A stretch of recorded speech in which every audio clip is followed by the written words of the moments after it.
Over the last year, I've created over 100 YouTube videos. So by the end of this video, I'm gonna share with you 5 key lessons I've learned in my journey of becoming a creator. In case you've been around for a while, you'll recall that I did one of these reflection videos at the 50 video mark, but in the case where you're new here, be sure to check that video out after you watch this one. Hey, I'm Will, and if you're new here, I hope that you'll consider subscribing. On this channel, I teach you the skills you didn't learn in school to help you level up your sales, digital marketing, and entrepreneurship. I'm a big believer in being efficient with your time, so check out these timestamps to help you navigate throughout this video, and let's jump into these 5 lessons. The first lesson I've learned is that there's really no shortcut to camera confidence. When it comes to making YouTube videos, you really have to just do it in order to develop the confidence that you have in front of the camera. Comparing my first YouTube video to where I am now, I feel so much more comfortable just speaking to a camera than I did the first day that I started recording. The thing about making YouTube videos is that it's a little bit different than public speaking in that you don't really get real-time feedback from your audience until you truly upload your video.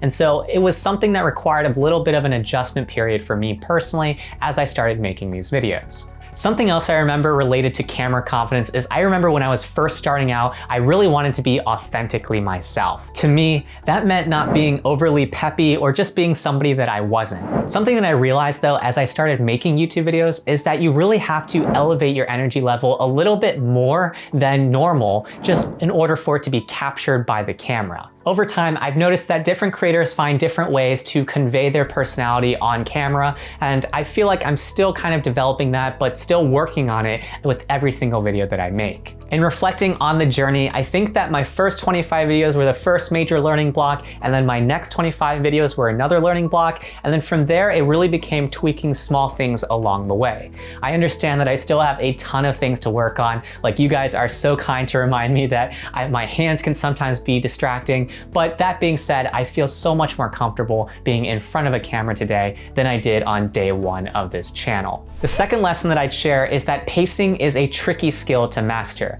This is something I've noticed over the last 100 videos in which I have found that the videos that are under 15 minutes tend to perform better on YouTube. Anything over that tends to see a serious decay in the engagement of the audience just because people have short attention spans. So something I've been working on in my videos is making sure that the pacing of my videos is something that moves along nicely. You don't want to spend too much time in a particular section of your video that drags down the rest of the video in terms of the content you want to go over. You'll notice this change in my channel if you were to check out my earliest how-tos in which I tried to jam-pack all of my best tips and tricks into a particular video, but what I found was that most people didn't stay for that entire video. So as a result, I started tweaking that, cutting it down to a few of the key tips, and then breaking them into parts. By breaking things down into more distinct videos, I gave my viewers more opportunities to watch the content and potentially have the opportunity to engage with the content as well. After making about 50 YouTube videos, that's the point in which I started realizing when I was potentially going too in-depth on a particular topic, and I started trying to trim back on those moments in my videos.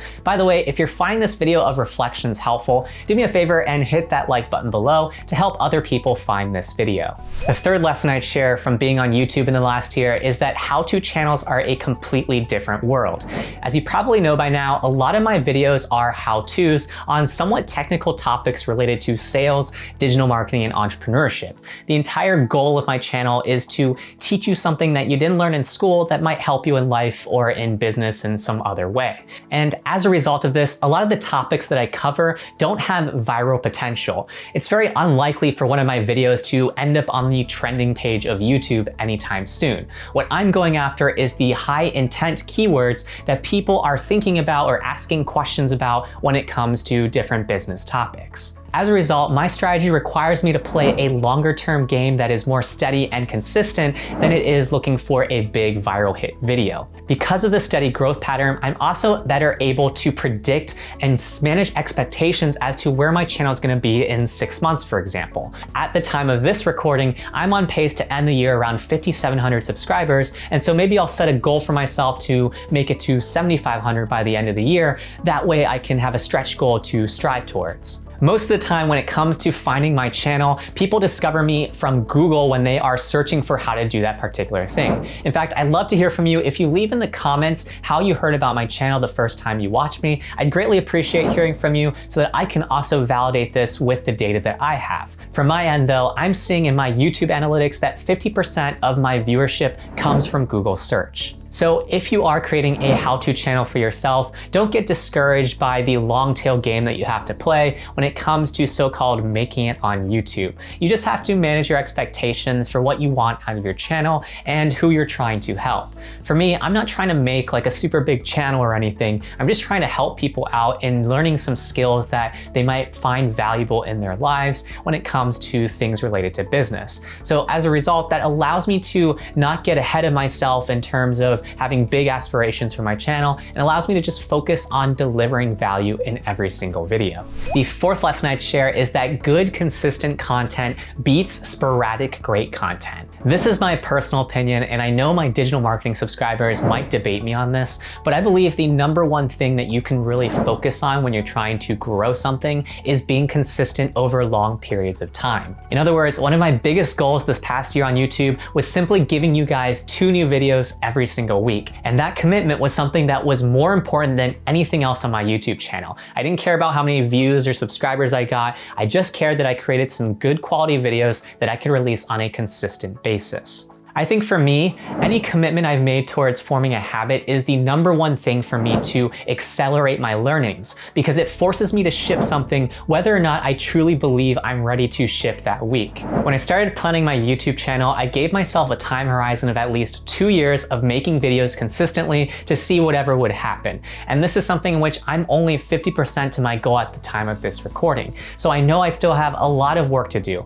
That said, I created my YouTube channel at a time when a ton of different people were creating YouTube channels because everybody was at home. Something I've noticed in the last 6 to 12 months is that probably only 25% or so of those same creators that created channels at around the time that I did are still around today. So this really just goes to show you that it's all about playing the long game when it comes to building something. If you're not willing to commit to a multi-year time horizon, I tell you to potentially reconsider. And the reason why is because by giving yourself a longer time horizon, you give yourself more time to figure things out and let luck catch up with your preparation. My biggest piece of advice for new creators is that whatever it is you're creating, be consistent for at least 2 years. It can be a newsletter, it can be a YouTube channel, it can be a TikTok channel, whatever it is, just be consistent over a long period of time. This will give you enough time for you to have enough at-bats for whether or not you're even going to become good at this. And then also it will give you enough time for all of your work to actually pay off in terms of a flywheel effect. My fifth lesson for making over 100 YouTube videos is to stick to what works for you.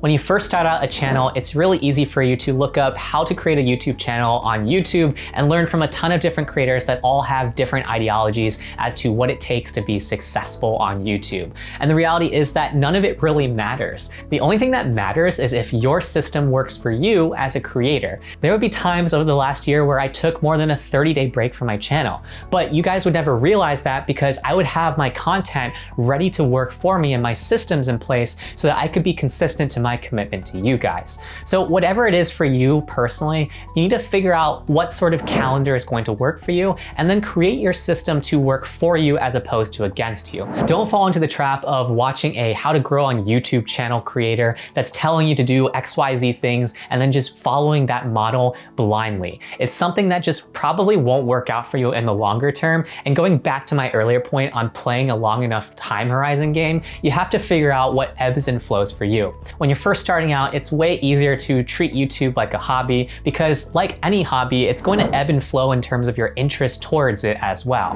There are 2 big takeaways I want you to remember from today's video. The first one is that creating things is hard, but it's incredibly fulfilling. The second big takeaway I have for you is that mastery takes time, so be prepared to strap in and do the work. Now it's your turn. Tell me in the comments below, what is one thing you've learned from me in the last 100 videos I've made on YouTube? Or if you haven't learned anything from me yet, tell me one thing you want to learn from me in a future video. I love hearing from you guys, and I read and try to respond to every single comment. If you got value out of this video, I always appreciate you hitting that like button below. Doing so helps more people like yourself discover this video as well. Also, if you haven't already, I hope that you'll consider subscribing and joining us. I'll teach you something new in sales, digital marketing, and entrepreneurship every single week. In my next video, I'm going to be sharing 5 takeaways from the book How to Be a Capitalist Without Any Capital by Nathan Latka. In the meantime though, check out these videos that YouTube thinks you might like.